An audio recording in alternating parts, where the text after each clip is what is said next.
सिंह साहब, जी साहब। आपको किस तरह से मुख्तार अंसारी के मुकदमे में आज सफलता मिली है? उसमें जमानत की बात आ रही है, क्या है पूरा? देखिए, सही स्थिति तो यह है कि माननीय मुख्तार अंसारी साहब का नो ऑफेंस की केस थी।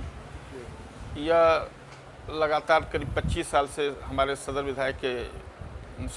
विधानसभा के विधायक हैं जी और लगातार हैं, जी और इनका परिवार ही जो है जी राजनीतिक भी है और शुद्ध स्वतंत्रता संग्राम सेनानी भी रहा है। ठीक। यह इन लोगों का गरीब प्रवर होने का इतिहास भी है। इनके भाई गाजीपुर से एमपी हैं, जो भाजपा के बड़े ही प्रिय नेता माननीय मनोज सिन्हा जी को 2.25 लाख वोटों से हराया है।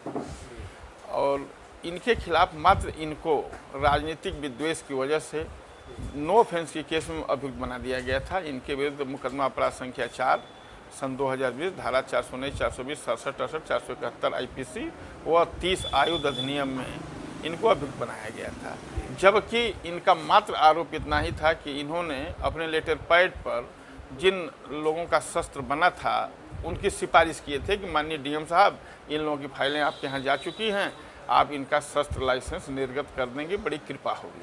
अब तो ये डीएम साहब की विवेक का प्रश्न था कि लाइसेंस निर्गत करते नहीं करते, और इन डीएम साहब के ही लोगों द्वारा, डीएम साहब के ही कर्मचारियों द्वारा तत्कालीन थानाध्यक्ष जेके सिंह, तत्कालीन लेखपाल कैलाश सिंह द्वारा उनके पत्र को वेरीफाई किया गया था, उनको शस्त्र बनाने की संस्तुति की गई थी। उसके बाद सीओ सिटी साहब ने संस्तुति किया था, एडिशनल एसपी साहब ने संस्तुति किया था, एसपी साहब की संस्तुति के बाद डीएम साहब ने वह लाइसेंस जारी किया था। इसमें माननीय मुख्तार अंसारी साहब का कोई दोष नहीं है। नो ऑफेंस के केस को पाते हुए और सभ्युतगण जिन्होंने इनके लाइसेंस निर्गत कराने में पता सत्यापन किया था, लाइसेंस की संस्तुति किया था, उनकी जमानत हो गई थी।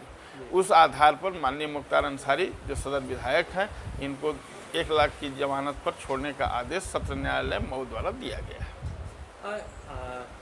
सरकारी पक्ष के वकील ने क्या इसके पक्ष में सरकारी वकील के पक्ष के बारे में तो मैं बहुत कुछ आपसे नहीं बता सकता, क्योंकि वो उनके पार्ट की बात है।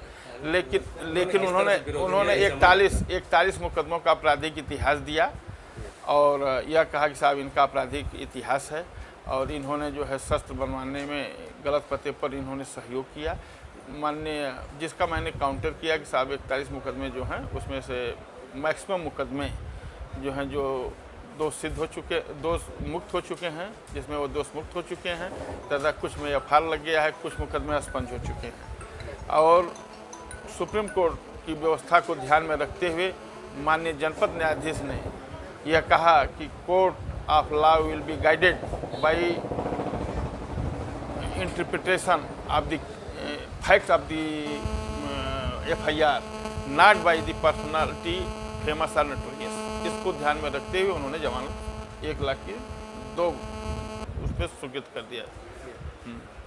कल उन्होंने अपने वकील से और अपने परिजनों से बात करने की गुहार माननीय न्यायालय से लगाई थी। हाँ। इस पे माननीय न्यायालय ने उन्हें वहाँ के संबंधित जो जेल सुपर, हाँ, वहाँ पे उन्हें आदेश दिया था। बिल्कुल। इस पे क्या कार्रवाई? इस पे कार्रवाई यह हुई कि आईडी मेल से माननीय मुख्य न्यायिक मजिस्ट्रेट सीजेएम महोदय द्वारा जेल सुपरिटेंडेंट बादा को भेजा गया है। उम्मीद है कि मिल भी गया होगा। और उन्होंने स्पष्ट किया कि जेल मैनुअल के मुताबिक माननीय मुख्तार अंसारी को जो भी सुविधाएं उपलब्ध करानी हो उपलब्ध कराएं और इनके परिजनों से तथा इनके अधिवक्ता से मिलने का पूरा छूट दें विधिक राय के लिए। इस जमानत के मिलने के बाद अब मुख्तार अंसारी जी के क्या मऊ आने की इस मामले में फिर जरूरत पड़ेगी? इस मुकदमे में अब माननीय मुख्तार अंसारी साहब के मऊ आने में कोई ज़रूरत नहीं है। क्या माना जाए कि जिस तरह से ये मुकदमे उनके पक्ष में छूटा है, जितने मऊ और अन्य मुकदमे उनके ऊपर लगाए गए हैं, क्या आपको विश्वास है कि क्या उन मुकदमों में उन्हें उसी तरह जमानत मिलती चली जाएगी? देखिए, अब हम पहले से तो कोई भविष्यवाणी नहीं कर सकते, लेकिन जो जिन मामलों में मैं अधिवक्ता हूँ, जितना पत्रावलियों का मैंने अपना गहन परीक्षण किया है, जितना मेरी समझ है, उसके मुताबिक उनके विरुद्ध जो भी मुकदमे इस समय मऊ में लगाए गए वह नो ऑफेंस के हैं।